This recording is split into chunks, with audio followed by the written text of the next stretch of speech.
Saya tidur seorang, bangun seorang. Jadi yang berhormat, yang nak cepat-cepatlah yang berhormat Menteri. Sekarang ni saya menjemput Menteri Kementerian Perusahaan dan Perdagangan dan Komoditi. Silakan yang berhormat Menteri. Assalamualaikum warahmatullahi taala wabarakatuh. Alhamdulillah wassalatu wassalamu ala Rasulillah. Terima kasih pada Yang Berhormat Speaker. Terlebih dahulu saya mengucapkan terima kasih kepada ahli-ahli yang berhormat yang telah mengemukakan isu dan pandangan berkaitan dengan bidang kuasa Kementerian Perusahaan Perdagangan dan Komoditi dalam sesi pembahasan ke atas pembahasan usul menjunjung kasih ke atas titah Yang di-Pertuan Agong bagi sesi mesyuarat kedua pegang ketiga Parlimen ke-14 di Dewan Yang Mulia ini. Untuk penggulungan ini, saya akan memberikan maklum balas dan juga penjelasan terhadap perkara yang dibangkitkan oleh 4 orang ahli yang berhormat melalui 7 urutan topik seperti berikut. Pertamanya, perbandingan harga, langkah-langkah menstabilkan harga agri komoditi dan bantuan kepada pedagang kecil. Yang kedua, penerokaan pasaran baru bagi agrokomoditi. Yang ketiga, bantuan bagi mengurangkan kebergantungan terhadap penanaman agri komoditi. Yang keempat, pembangunan industri getah. Yang kelima, persejilan minyak sawit mampang Malaysia, MSPO. Yang keenam, perubahan slogan kementerian. Dan yang terakhir, kekurangan tenaga kerja di ladang sawit. Itu yang kedua, isu yang pertama yang diperjelaskan adalah berhubung pertanyaan yang berpontian mengenai perbandingan harga agri komoditi pada 2 April 2018 dan 20 Februari 2020. Pontian ada ke tak? Pontian tak ada Tak ada jawab kot? Tak boleh jawab Sebab tak ada, tak boleh jawab. Saya bagi jawapan bertulis saja. Yang berhormat Pontian dan juga yang berhormat Hulu Selangor. Hulu Selangor ada? Kalau tak ada, kita boleh rehat sikit. Cuma bertulis saja. Cuma saya sebutkan sedikitlah untuk makluman kepada semua yang berhormat yang hadir dan juga rakyat berkaitan dengan isu kaedah dan juga cabaran menstabilkan harga agri komoditi utama seperti sawit, getah dan lada, kerana harga agri komoditi ini bergantung kepada pelbagai faktor, antaranya senario pasaran harga di peringkat global yang turut dipengaruhi oleh pertumbuhan ekonomi, permintaan, penawaran dan juga stok. Dan juga penularan wabak COVID-19 telah menjejaskan sedikit sebanyak permintaan untuk keluaran sektor agri komoditi ini yang menyebabkan kejatuhan harga. Justru langkah terkini yang dilaksanakan oleh kerajaan ialah pertamanya memberikan pengecualian duty ekspor minyak sawit mentah itu CPO, minyak isi run sawit mentah CPKO dan minyak isi run sawit diproses RBD PKO sehingga 31 Disember 2020 seperti yang diumumkan dalam Pelan Jana Semula Ekonomi Negara oleh Yang Berhormat Perdana Menteri bagi tujuan pengurusan para stok dan penstabilan harga CPO negara. Yang kedua, meningkatkan adunan biobahan api sawit dengan diesel petroleum melalui program biodiesel B20. Yang ketiga, bekerjasama dengan Indonesia melalui platform Council of Palm Oil Producing Countries, CPOCSI, yang turut disertai oleh negara yang lain seperti Colombia, Ghana dan juga Honduras. Yang keempat, meningkatkan peluang pasaran dan seterusnya meningkatkan penggunaan minyak sawit di kalangan pengguna di negara-negara pengimport melalui perundingan perjanjian perdagangan bebas FTA 2 hala.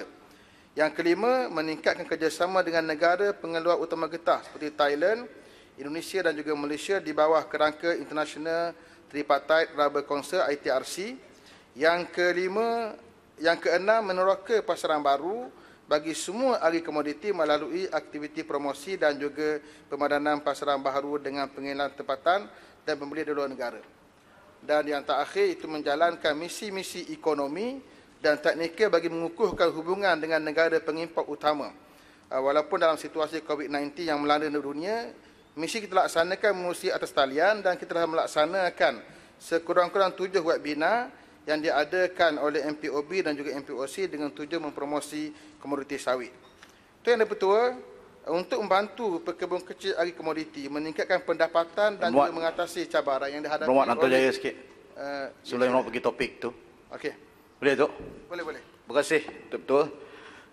Berkaitan dengan minyak CPO atau minyak sawit tadi, minyak sawit mentah. Saya percaya Yang Berhormat Menteri juga sedia maklum bahawa terbaru ini ada isu yang dibangkitkan oleh European Food Safety Authority dengan izin tertentu berkaitan dengan kandungan 3-MCPD di dalam minyak sawit. Dan kita mengambil pendirian dalam SIPOPSI sebenarnya yang Muhammad sebut tadi, bahawa tidak boleh ada diskriminasi minyak sawit dengan minyak yang lain.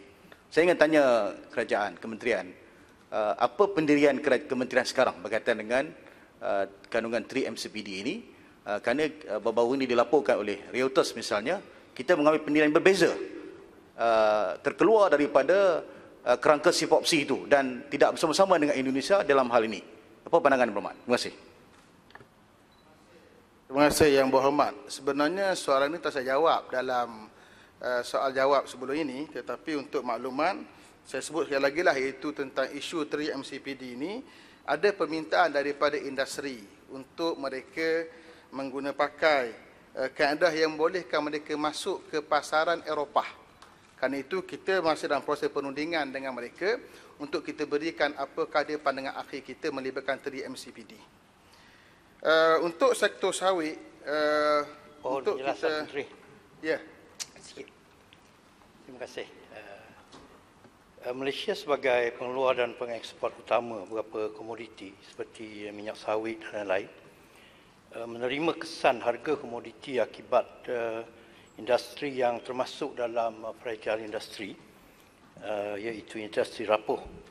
Maka apakah kerangka yang telah disebutkan tentang kawalan untuk harga komoditi ini dikawal pada masa-masa yang akan datang yang telah diberikan, tetapi adakah juga apa yang telah berlaku menjadi suatu yang akan dilihat supaya ia tidak berulang untuk masa-masa yang akan datang yang menyebabkan harga komoditi kita ni jatuh. Ini perlu diberi perhatian. Terima kasih. Ya, untuk makluman Yang Berhormat, harga komoditi ini bergantung pada pasaran dunia dan dia berada di luar kawalan kita. Umpamanya apa yang berlaku sekarang, pandemik COVID-19, di luar kawalan kita. Tetapi apa yang kita boleh buat ialah dasar-dasar umum yang menggerakkan ke arah penstabilan harga. Seperti saya sebutkan tadi, contohnya kita buat pelepasan duty ekspor untuk CPO supaya kita dapat rancakkan lagi permintaan terhadap minyak sawit kita. Dan alhamdulillah, bila mana kita umumkan seumpama itu, walaupun baru sahaja akan berkuat kuasa mula 1 Julai yang lalu, tetapi kesannya kita dapat lihat dengan peningkatan harga yang sangat ketara terhadap CPO dan terkini pun harga yang sangat tinggi, iaitu sekitar RM2,800 untuk 1 tan. Itu contohlah macam mana kita bergerak untuk menstabilkan dengan kaedah umum yang walaupun tidak banyak beri kesan, tapi sekurang-kurangnya beri kesan yang baik untuk jangka masa pendek. Untuk sektor sawit, untuk kita... YB Menteri. Ya, jadi saya tak ada, sekarang ada. Kemudian terima kasih bagi vitamin apa ni, natrio, entah apa bendanya. Ini daripada kelapa sawit agaknya. Boleh cerita sikit pasal ni selain pada menjawab soalan saya? Terima kasih. Ini soalan nakal ni. Baik, itu yang saya edarkan itu untuk menyatakan bahawa dalam kandungan minyak sawit itu ada satu bahan yang sangat baik untuk kesihatan, itu vitamin E daripada keluarga tocotrienol. Tocotrienol satu keluarga. Setiap orang kena dapat, Menteri. Setiap orang kena dapat. Saya bagi pada semua secara percuma. Itu yang kita galakkan untuk diambil sebagai makanan harian kita lah, sebagai supplement food, makanan tambahan. Dan itu menunjukkan bagaimana hebatnya sawit yang dianugerahkan oleh Allah Ta'ala kepada kita. Yang belum dapat boleh hubungi balik pejabat saya untuk mendapatkan secara percuma. Ya. Baik. Mohon Menteri, sawit, kenapa sini tak ada? Oh, kenapa tak ada? Tak ada diskriminasi. Ya. Barangkali tak sampai lagi. Boleh hubungi balik pejabat saya untuk dapat secara percuma. Dulu bila saya jadi menteri, saya bagi minyak sawit kepada semua. Para pegawai parlimen juga ada. Tapi sini saya jadi pembangkang. Ini untuk lelaki kuat sikit. Saya rasa sini pun sudah terlebih stok. Ini pegawai yang Berhormat diskriminasi ni. Berhormat kena semak pegawai belakang. Baik. Sebelah sini pun bukan semua dapat lagi. Belum lagi. Jadi sana pun jangan degil lah. Saya pasti speaker dan timbalan speaker semua pun tak dapat juga. Tapi tak apa. Okey, nanti saya hantar kepada Menteri. Boleh. Saya nak tanya pasal getah untuk sektor sawit, untuk kita meningkatkan pendapatan dan juga mengatasi cabaran yang saya sebutkan tadi, untuk sektor sawit antaranya kita menggalakkan pekerja sawit menyertai Koperasi Penanam Sawit Mampan KPSM dengan insentif diberikan sebanyak 200,000 diberikan kepada KPSM bagi tujuan pembinaan pusat timbang untuk menjalankan urus niaga jual beli buah tanam segar itu BTS. Dan kalau kita dah angka sehingga kini daripada 63 KPSM tersebut, dah ada 63 KPSM, 45 telah memiliki pusat timbang, manakala 12 lagi sedang dalam proses pembinaan dan 6 lagi dalam proses mencari tapak yang sesuai. Yang seterusnya ialah memperkenalkan skim pembiayaan mudah SPM tanpa faedah sebagai modal pusingan berjumlah 100,000 bagi meningkatkan urusan jual beli BTS daripada pekebun kecil sawit di pusat timbang milik KPSM.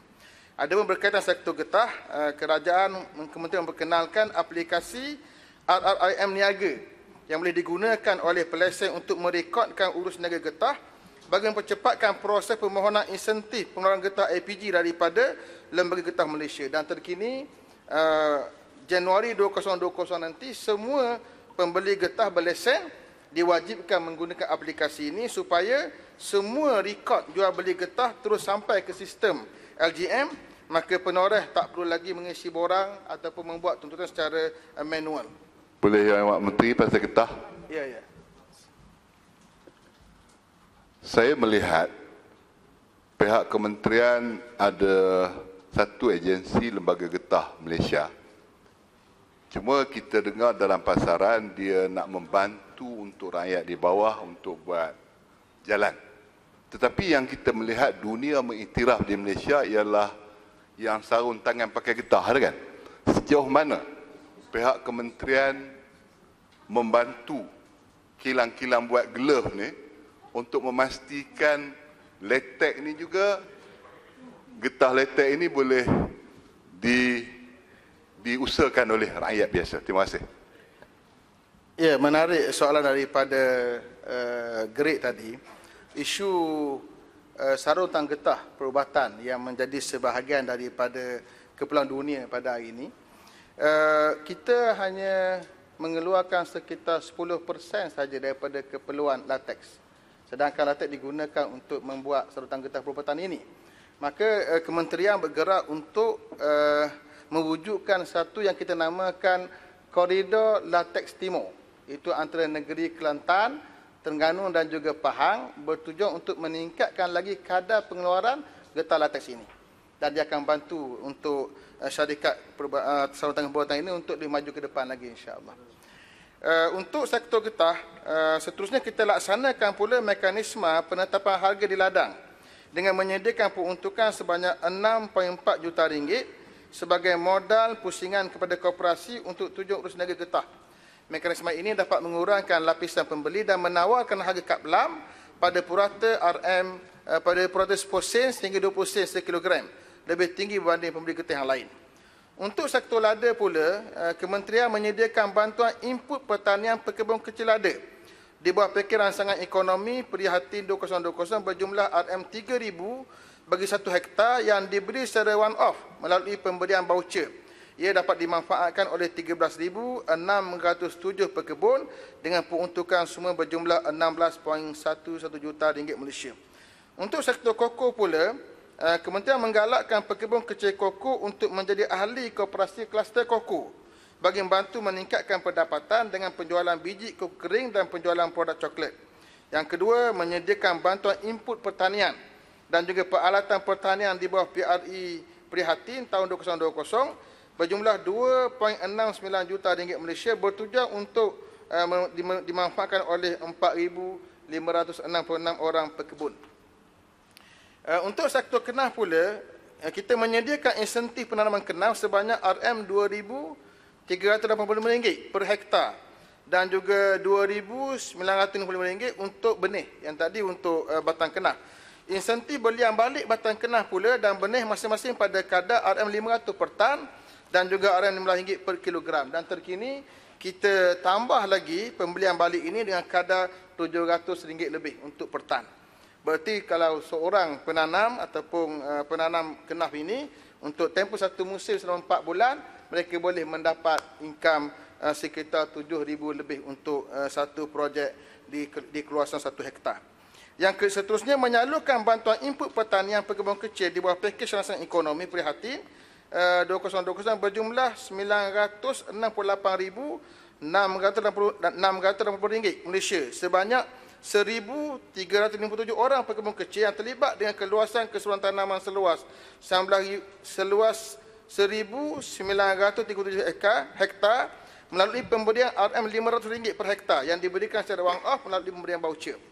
Dan yang terakhir, menubuhkan Pusat Research, Innovation, Technology and Incubation of Small Enterprise bagi melahirkan usahawan kenaf dalam aktiviti nilai tambah, dan program ini untuk memanfaatkan 100 orang peserta perintis bagi memproses fiber premium mulai tahun 2020. Tuan Yang Dipertua, Kementerian akan meninjau pelaksanaan langkah-langkah jangka masa pendek dan panjang ke arah memperkukuhkan lagi harga agri komoditi. Silakan, Mohd. Yang Berhormat Menteri, tadi Yang Berhormat Menteri sebut tentang subsidi ataupun bantuan yang lebih bersifat input lah. Yang Berhormat telah pun jawab soalan saya berkaitan dengan subsidi output berdasarkan prestasi. Saya nak menjurus terus kepada koko. Kita tahu masalah koko ni walaupun dari segi downstreamnya ialah jumlahnya banyak, bilion ringgit, tetapi dari segi upstream kita berhadapan dengan masalah. Saya baca dalam jawapan yang berikan kepada saya ialah dalam RMK ke-12 kita nak mohon peruntukan. Boleh Yang Berhormat jelaskan sebanyak mana peruntukan ini dan apakah dianya efektif? Bagaimana untuk pastikannya efektif untuk menghasilkan banyak terima kasih. Upstream. Seperti mana yang dimaklumi oleh Yang Berhormat sendiri, iaitu dari sudut upstreamnya kita masih lagi di peringkat yang sangat rendah kadar mereka yang terlibat di bidang upstream ini. Maka saya melihat perlu untuk kita perkasakan upstream ini di peringkat huluan ini supaya lebih ramai lagi B40 yang dapat terlibat dengan aktiviti penanaman koko dan akhirnya memberi income yang baik untuk mereka. Terutamanya di negeri Sabah lah, negeri yang kita tahu ramai B40 di situ. Sebab itu kita masukkan cadangan kita untuk RMK 12 untuk kita bantu mereka mendapat peruntukan, dan detailnya kita akan masukkan nanti dalam bahasan di peringkat RMK 12.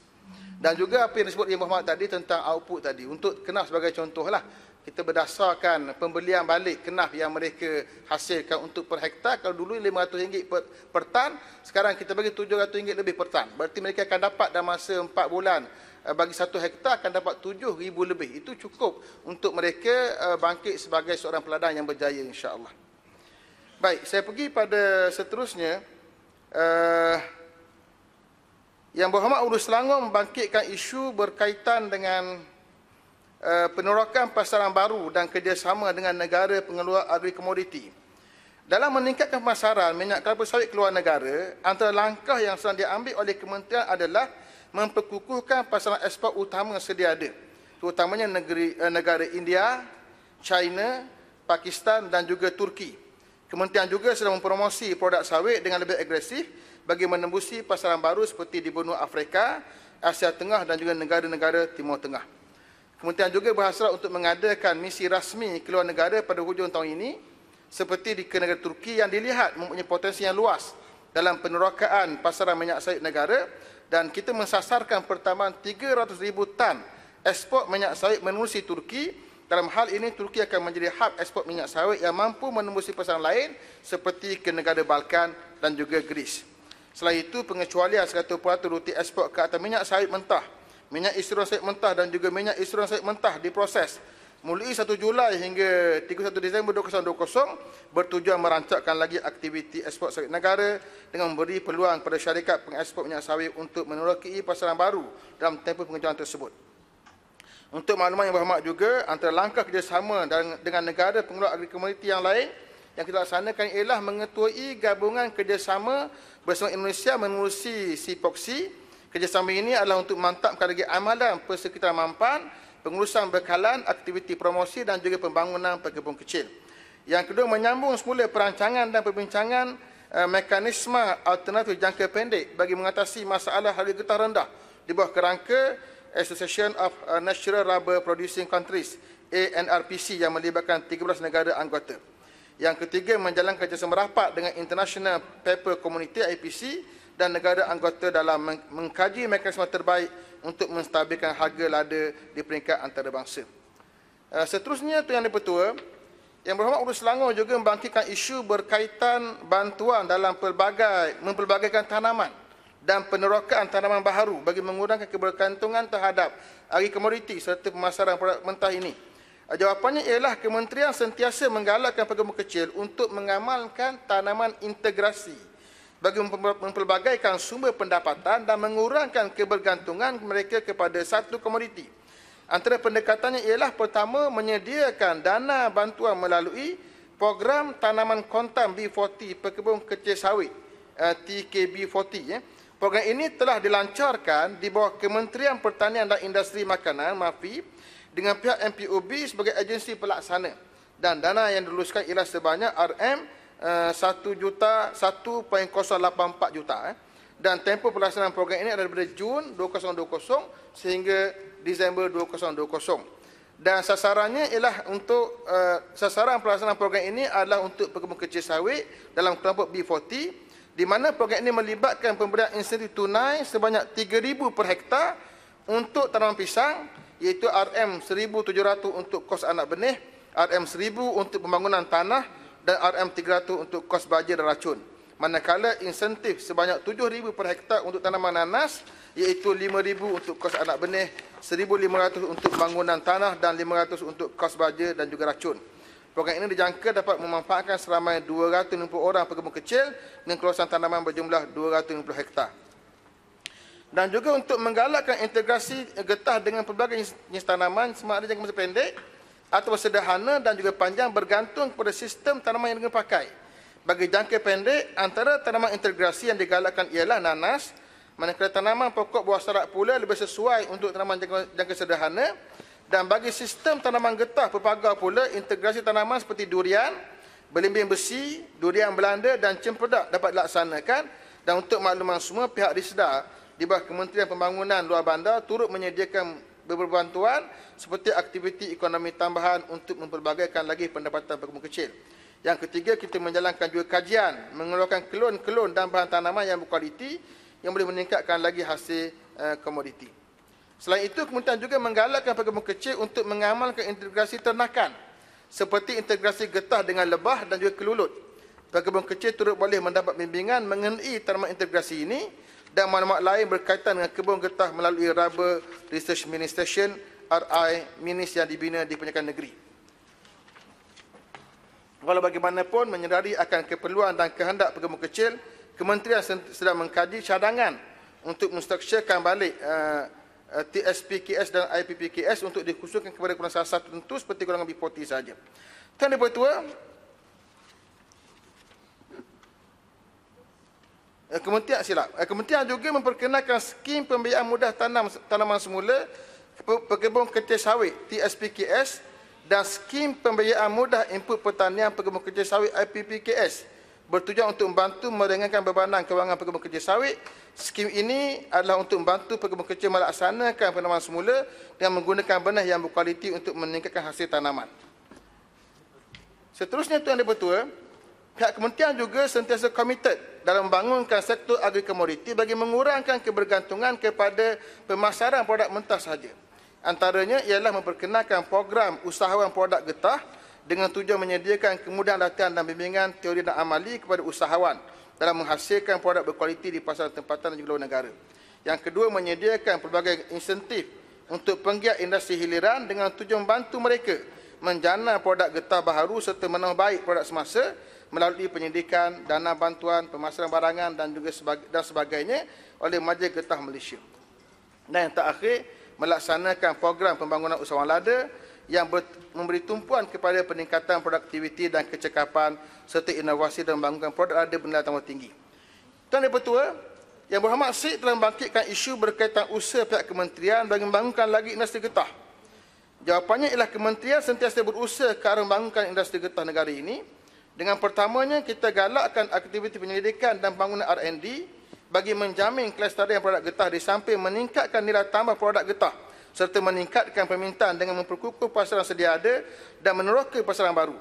Yang kedua, meningkatkan lagi penggunaan getah dalam negara, termasuklah antaranya penggunaan getah dalam pembinaan jalan raya dan juga penghasilan produk baru dan bernilai tambah berasaskan getah seperti seismic bearing, serotan getah perubatan dan lainnya. Yang ketiga, membangunkan piawai antarabangsa seperti ISO untuk memastikan kualiti dan keselamatan penggunaan produk. Dan terkini, kita bergerak untuk memperkasakan industri tayar dalam negara. Pada tahun 2019, kita mengeksport tayar dengan nilai RM 1.4 bilion. Namun, ringgit Malaysia. Namun, kita mengimport hampir 2 kali ganda, iaitu RM 2.6 bilion ringgit Malaysia. Dengan pemerkasaan industri tayar domestik ini akan dapat meningkatkan pelaburan dan kandungan tempatan, peningkatan jumlah ekspor, pembangunan vendor tempatan, peningkatan penggunaan getah asli tempatan dan juga mengurangkan import tayar. Yang kelima, kita juga mempertimbangkan perancangan untuk mewujudkan koridor latex negara di pantai timur Semenanjung. Seperti saya sebutkan tadi kepada Wabi Greek. Di samping itu, ia dapat membantu meningkatkan lagi pendapatan pekebun kecil kerana harga latex yang tinggi berbanding getah sekerak. Di peringkat antarabangsa, Malaysia komited dan terus bekerjasama dengan negara pengeluar utama getah yang lain seperti Thailand dan Indonesia di bawah kerangka ITRC bagi memperkukuh harga getah. Dan Yang Pak Menteri, ada sedikit soalan daripada Sik sini. Okey, Sik, sila. Ya, terima kasih Yang Pak Menteri. Yang Muhammad menyebut dalam satu kenyataan bahawa ramai di kalangan pekebun kecil yang tidak berminat untuk menghasilkan getah latex berbanding getah scrap. Jadi di pihak kementerian, apakah halangan yang ada di pihak pekebun sendiri? Yang kedua, berkaitan dengan getah juga, iaitu di segi pelaksanaan IPG ini yang sudah pun kita berbincang panjang di sini, sangat ramai pekebun yang masih belum berdaftar dengan IPG ini. Hanya 20% yang menuntut IPG ini, insentif pengurangan getah, yang menyebabkan dikatakan ada lagi 60 juta ringgit yang belum dituntut. Jadi apakah pihak kementerian melihat ini perkara yang serius untuk kita menyelesaikan masalah bersama agensi lain termasuk ORISDA dan sebagainya? Terima kasih. Okay, yang pertama, isu penoreh getah yang terlibat dengan penorehan untuk menghasilkan kaplam berbanding latex. Puncanya kerana rata-rata mereka yang terlibat di bidang ini adalah orang-orang yang berusia 50 tahun ke atas dan kemampuan fizikal mereka tidak membolehkan mereka atau tidak menyokong mereka untuk menghasilkan latex kerana latex memerlukan masa yang lebih panjang untuk dihasilkan. Kerana itulah kita bergerak untuk berkempen kepada anak-anak muda untuk kembali mengusahakan tanah-tanah terbiar getah yang ada di kampung masing-masing yang dimiliki oleh orang-orang tua mereka. Kerana itulah kita bergerak juga untuk menggerakkan kaedah peladangan getah secara tersusun dengan satu projek baru kita yang kita panggil ladang getah community. Ini kita rancang bertujuan untuk menghasilkan pengeluaran latex untuk melibatkan orang-orang muda bersama dengan sektor getah ini. Adapun berkaitan dengan IPG, saya rasa pertama sekali mereka yang mahu menoreh, mereka mesti ada lesen. Mereka berdaftar dengan PAG, Permit Auto PAG, yang mana dengan PAG ini maka mereka boleh menoreh. Maka tak timbul isu mereka tidak berlesen. Kerana mereka sudah ada permit itu. Permit Authority Transaksi Getah, PAG. Bila mereka sudah ada PAG dan mereka menoreh getah dan mereka menjual getah menerusi PAG tadi, kaedah yang lama ialah ada di antara pelesen atau pembeli getah, mereka ini hanya membeli secara manual saja. Adapun sekarang kita telah mula berkempen untuk para pelesen pembeli getah ini menggunakan kaedah yang kita panggil rim niaga. Dengan sistem ini, automatik segala jual beli, transaksi jual beli getah akan sampai rekodnya kepada LGM dan tak perlu lagi pada penoreh membuat tuntutan secara manual. Itu yang kita gerakkan bermula pada Januari 2021, semua pelesen pembeli getah berlesen ini mereka diwajibkan menggunakan aplikasi ini. Sesiapa yang tidak menggunakan aplikasi ini, maka lesennya akan ditarik balik. Ini cara kita memastikan bahawa penoreh getah tidak perlu lagi mengisi borang, menghantar borang secara manual untuk mendapatkan tuntutan IPG. Adapun isu yang disebut oleh Muhammad tadi, isu tak ramai yang membuat klaim IPG. Saya pandangan bahawa yang tidak buat klaim bukan kerana tak nak buat klaim, tapi kerana mereka tidak menoreh sebenarnya. Realitinya yang menoreh ialah yang membuat tuntutan IPG. Maksudnya, saya melihat bahawa ramai daripada jumlah 450,000 penoreh getah berdaftar yang ada PAG, yang benar-benar menoreh hanya sekitar 100,000 saja. Kerana itu saya mengarah ke LGM untuk membuat pemutihan siapakah sebenar yang masih lagi aktif untuk menoreh di ladang dan juga menuntut IPG berdasarkan data tadi. Kerana itulah kita katakan bahawa kerja kita lah untuk motivasikan mereka turun ke ladang dan mendapatkan akhirnya kebaikan memenuhi tuntutan IPG sebagai cara menstabilkan harga getah. Yang Berhormat boleh sikit? Ya, sila. Tok. Sila. Terima kasih Datuk Ketua. Yang Berhormat Menteri, saya nak bagi latar belakang sikit. Tapi yang ni oleh kerana Yang Berhormat Menteri dah ulas tadi tentang usaha-usaha kerajaan berkaitan dengan pekebun kecil. Saya percaya kerajaan juga komited untuk membantu pekebun kecil di semua sektor. Saya ingin tanya kepada Yang Berhormat Menteri, dahulunya ada cadangan daripada kabinet yang lama, iaitu berkaitan dengan crop insurance. Kita tahu bahawa antara masalah yang penting untuk kementerian pertimbangkan ialah pekebun kecil ni, bila berhadapan dengan masalah pokok yang sakit dan sebagainya, mereka bermasalah. Jadi sudah pasti kalau semuanya nak ditanggung oleh kerajaan, ianya tentu akan membebankan kewangan negara. Saya percaya hari ini Menteri Kewangan pun ada, Perdana Menteri pun ada. Jadi perkara ini saya ingat boleh kita pertimbangkan supaya satu kaedah crop insurance untuk membantu pekebun kecil yang bersifat lasting dapat kita laksanakan. Terima kasih, Yang Menteri. Saya akan ambil perhatian apa yang disebut Yang Berhormat tadi untuk kita langsungkan lagi apa yang dah dibuat pada masa yang lalu dan insya-Allah kita akan buat yang terbaik untuk para pekebun kita insya-Allah. Saya pergi pada topik seterusnya, Tuan Yang Pertua, Yang Berhormat Seputih membangkitkan isu berkaitan persejilan minyak sawit mampan Malaysia, MSPO. Tuan Yang Pertua, untuk maklumat ahli Yang Berhormat, pelaksanaan MSPO sehingga 29 Julai 2020 adalah sebanyak 99.64% daripada 681,532 hektar kawasan tanaman sawit yang diusahakan oleh pekebun kecil tersusun. Ini bersamaan dengan 231,576 orang PKT di seluruh negara.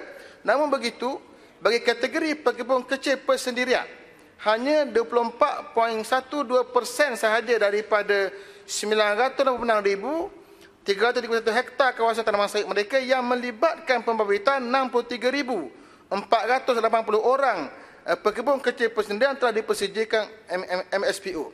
Pihak kementerian akan terus menggesa pembabitan lebih ramai lagi PKP dalam skim persediaan MSPO ini, sama ada melalui keahlian dalam kluster minyak sawit mampan ataupun kelompok persejilan bebas di bawah pengurusan koperasi atau kilang buah sawit masing-masing. Dan kerajaan akan terus menanggung kos persejilan MSPO bagi para pekebun kecil ini. Untuk makluman, sepanjang tahun 2020, sebanyak 7 program jelajah MSPO telah dilaksanakan di Sabah, di Selangor, Johor, Kelantan dan Terengganu. Manakala 5 lagi program akan dilaksanakan dalam masa terdekat di Pagoh minggu depan dan Tanjung Piai, Puncak Borneo, Betimaru dan juga Sibuti, Sarawak.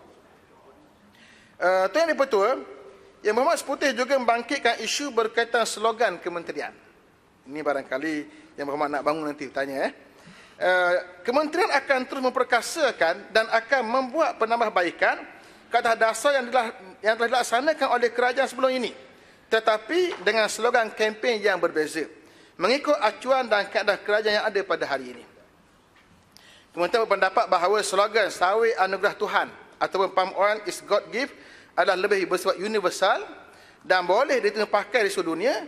Untuk maklumat Yang Berhormat juga, kempen ini adalah kempen yang kita yakin dapat meningkatkan lagi penlibatan dunia untuk menerima minyak sawit kita sebagai makanan keperluan dunia. Melalui slogan baharu ini, kementerian yakin akan dapat menembusi pasaran baru seperti rantau Timur Tengah, Asia Tengah dan juga negara-negara di benua Afrika.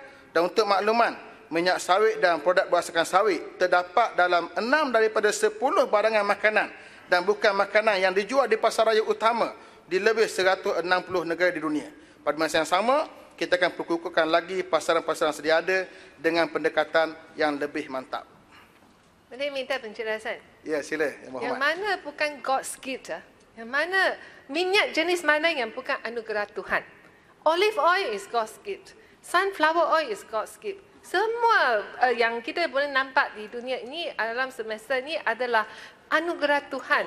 Jadi, Yang Berhormat tukar nama kepada palm oil is God's gift.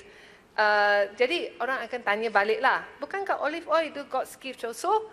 Jadi pada pandangan saya, macam kita lihat Kementerian Pelancongan Malaysia, Truly Asia. Kita lihat kita ada menteri pelancongan yang sudah tukar banyak, tapi yang logo ini, yang apa tagline ini, slogan ini, ia masuk akal. Pelancong di seluruh dunia dan juga Malaysia.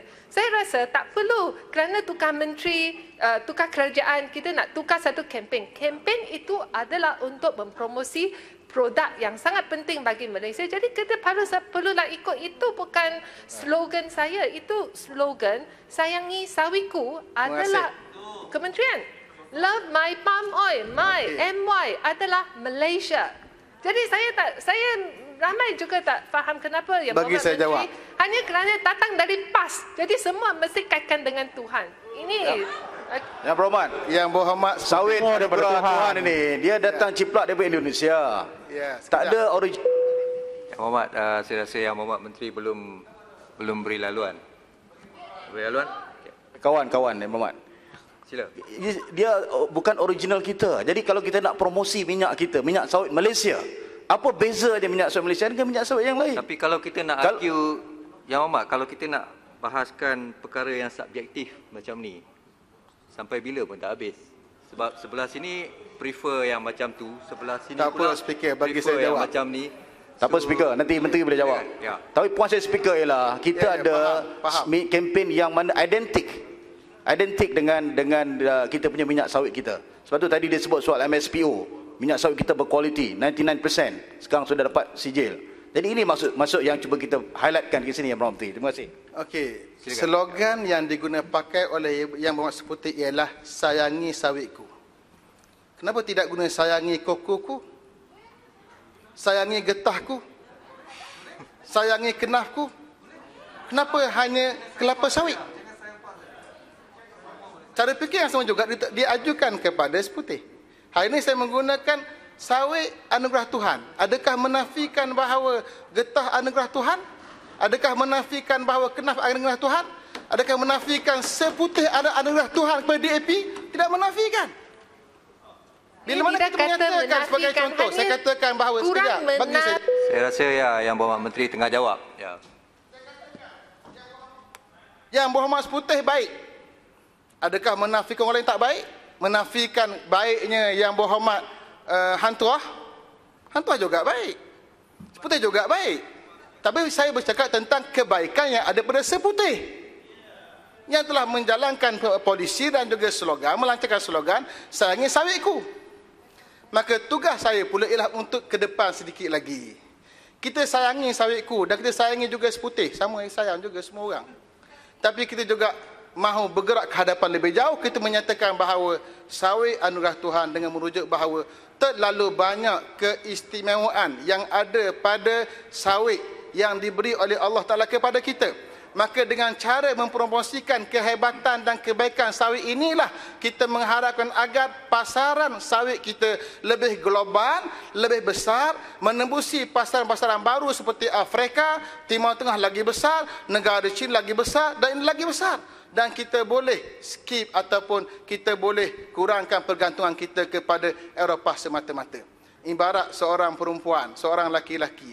Kalau seorang perempuan tak berkenan kat dia sebab dia high taste, kita rasa yang tinggi, kita cari lagi perempuan lain yang mempunyai rasa yang sama dengan kita. Itu kaedah dia lah. Jadi bagi saya ini benda subjektif, bagi peluang untuk kementerian membuktikan bahawa dengan slogan ini kita berjaya memperluaskan lagi promosi pasaran dan nanti datang menteri baru pula yang pasti bukan dari DAP, bukan Pakatan Harapan, yang mungkin datangkan lagi slogan lagi baik untuk kita lagi maju di bidang sawit ini insya-Allah. Menteri, adapun boleh tak, Menteri? Yang dikatakan oleh Yang Berhormat Hantuah Jaya tadi, bahawa ini kita tiru Indonesia. Barang yang baik milik semua orang. Al-hikmatu dalatul mu'min. Ini kaedah Islam. Barang yang baik adalah barang keciciran milik orang Islam. Barang yang baik kita boleh kongsi. Kalau sekiranya Indonesia telah menggunakan kaedah atau slogan sawit anugerah Tuhan dan kita gunakan slogan yang sama, itu persamaan yang patut kita guna. Kerana kita membawa misi yang sama. Itu sawit adalah anugerah Tuhan untuk digunakan oleh semua orang. Itulah kebersamaan kita dalam bidang slogan ini. Itu jawapan saya kepada Hang Tuah. Menteri Sila boleh Muhammad. tak? Subang. Terima Bagi, kasih. Menteri, bagi Pontian sikit boleh? Saya dulu. Subang dulu. Subang bagi dulu. Pontian dulu ke Subang dulu? Subang dulu. Walaupun dia tidak bahas. Terima kasih. Pontian. Subang ada sawit ke kat kawasan? Saya pemaju sawit ni. Okey. Okey. Baik. Ya, Menteri, saya nak tahu, walaupun kita ada slogan baru ya, sudahkah kita buat satu market testing atau tidak? Sebab pembeli sawit yang terbesar ialah negara China, ya, India, Pakistan, dan yang paling banyak problem daripada European Union, betul tak? Ya, can you do the market test tak? Boleh tak kita buat market test sana sama ada slogan ni boleh pakai atau tidak? Sebab bagi saya sebagai pemaju sawit ni, kita rasa slogan ni tak cukup kick dia untuk convince. Senang saja Muhammad. Ya? Tunggu lagi sampai hujung tahun, tengok peningkatannya macam mana. Itu dah testing marketnya. Bukan saja. Sekarang kita Menteri, bergerak kita untuk membesarkan lagi. boleh cari, bukan hanya kebergantungan kepada China, tapi juga kepada benua Afrika yang mempunyai 1.4 bilion penduduk. India 1.3 bilion penduduk. Berarti kita mensasarkan lagi besar market daripada apa yang sedia ada. Maka bagi saya, ini adalah tagline baru, slogan baru kita yang insya-Allah boleh memacu sawit jauh ke hadapan. Menteri, sebelum kita buat tagline baru, yang boleh bangkit lagi bercakap dan berikan pandangan baru terhadap apa yang telah saya kemukakan untuk tempoh 6 bulan. Ini bukan rocket science, Menteri. Ini biasa dalam segi... Yang Muhammad Menteri telah menjawab. Silakan Yang Pontian pula. Silakan Yang Muhammad. Saya bagi pihak rakan-rakan yang ada kawasan sawit dan ramai pekebun kecil sawit ingin merakamkan ucapan tahniah kerana harga sawit RM2,808 setan MSM ni paras tertinggi dalam tempoh 6 bulan. Alhamdulillah.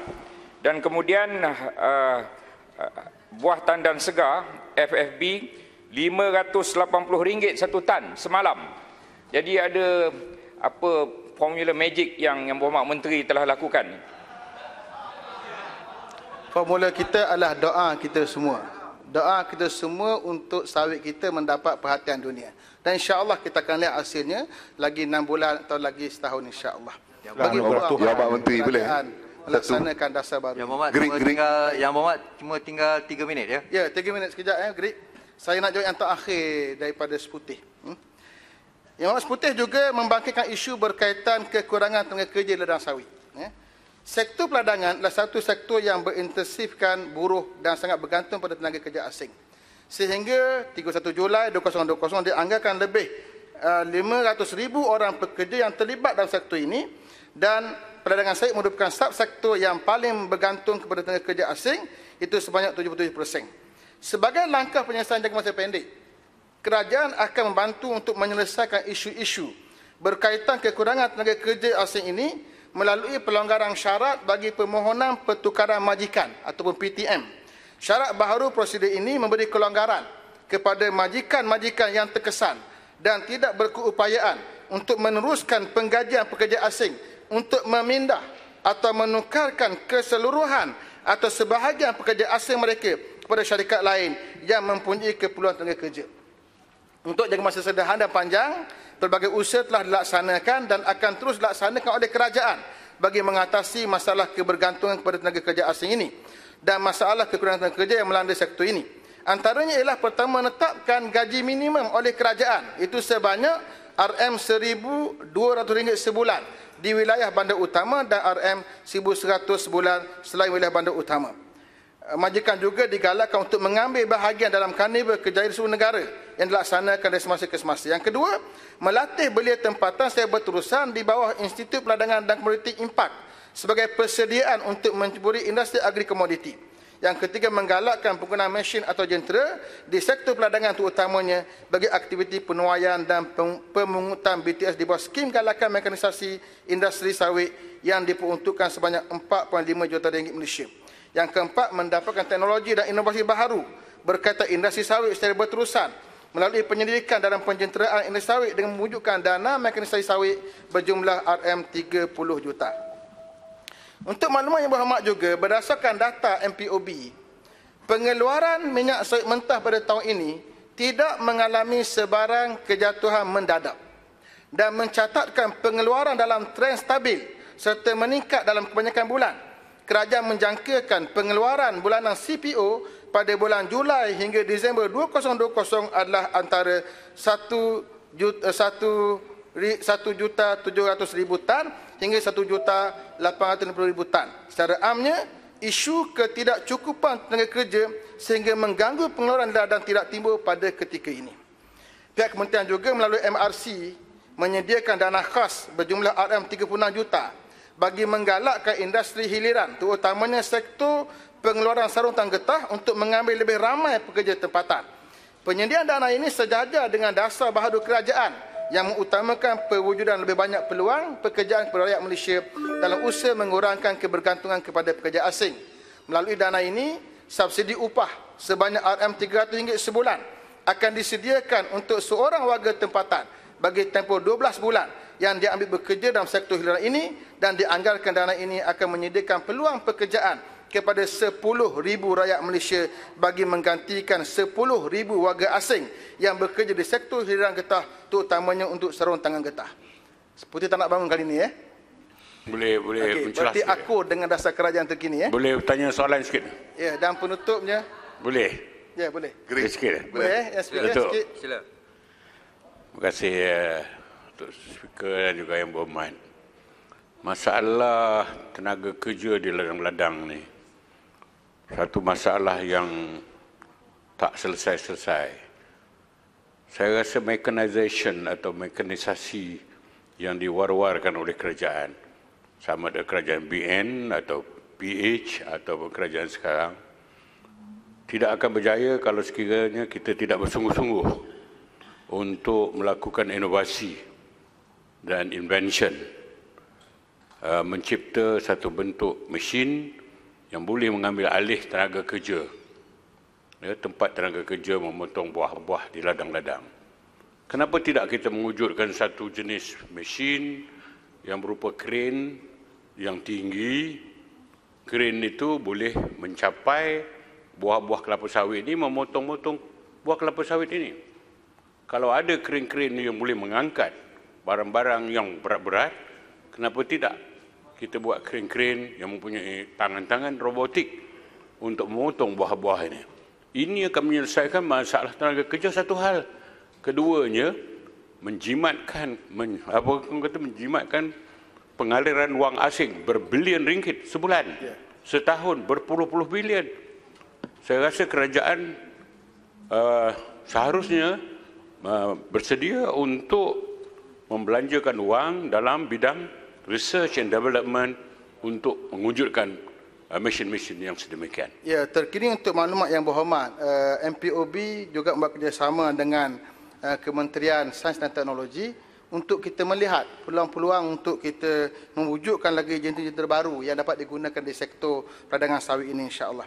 Dan juga suka saya sebutkan berkaitan dengan pekerja warga asing tadi, kita juga sedang bergerak untuk mempromosi orang asal untuk bekerja di ladang sawit. Ini antara projek terkini kita yang kita bincangkan dengan GRIT, terutamanya sebagai pilot projek, insya-Allah. Jadi saya rasa itu boleh saya bagi pandangan sedikit. Minta Tuan Speaker. Iaitu pasal buruh asing. Orang asal sebenarnya sekarang ini sudah ada masalah, duduk dalam hutan mereka tak cari dah buluh dengan rotan. Tetapi mereka mesti diberi latihan. Selepas diberi latihan, mereka kena ada peluang pekerjaan. Maka cadangan kementerian untuk melatih orang asal, kemudian selepas dapat latihan untuk sawit ini, maka selepas ini mereka bukan sekadar boleh jadi buruh mengganti buruh asing, tetapi mereka juga boleh mengusahakan tanaman sawit di kawasan orang asal.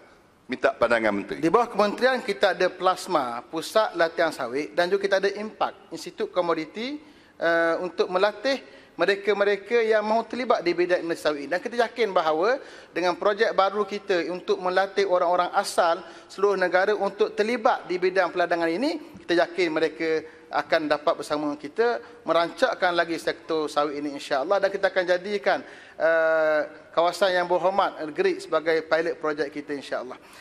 Tuan Yang Dipertua, dengan ini saya yakin bahawa semua isu yang dibangkitkan oleh ahli-ahli yang berhormat ada lagi, semasa yang sesi perbahasan ini. Kenapa tukar nama kementerian? dari industri utama nama yang begitu canggih kepada perusahaan berladangan dan komoditi begitu sempit skopnya. Kenapa ditukar dulu daripada Kementerian Perusahaan Perdagangan kepada industri utama? Soalan yang sama yang berhormat. Sebelum ini memang saja. Industri utama dari Tun Lim King Yet perubahan sentiasa berlaku. Yang berhormat berubah, biasalah. Cuma tempat petani tak berubah. Itu adalah pandangan terkini kerajaan semasa. Kena akur dengan apa yang berlaku. Dan kita berikan pandangan yang banyak berkaitan kenapa kita gunakan nama itu. Bagi saya, nama itu lebih menarik. Merujuk kepada rakyat di kampung-kampung, perusahaan peladangan dan juga komoditi. Komoditi melibatkan orang-orang korporat, industri dan sebagainya. Peladangan mesti kita wujudkan. Ini adalah kerja orang kampung. Bagi saya, ini adalah nama yang terbaik yang kita pilih untuk zaman kerajaan Perikatan Nasional. Yang berhormat, Tuan Yang Dipertua, dengan ini saya yakin bahawa semua isu yang dibangkitkan oleh ahli yang berhormat, semasa saya bahasa ini, menyentuh bidang kuasa kementerian saya telah saya jawab.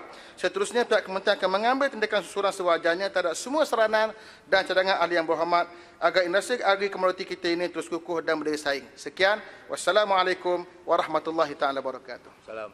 Terima kasih yang berhormat Menteri.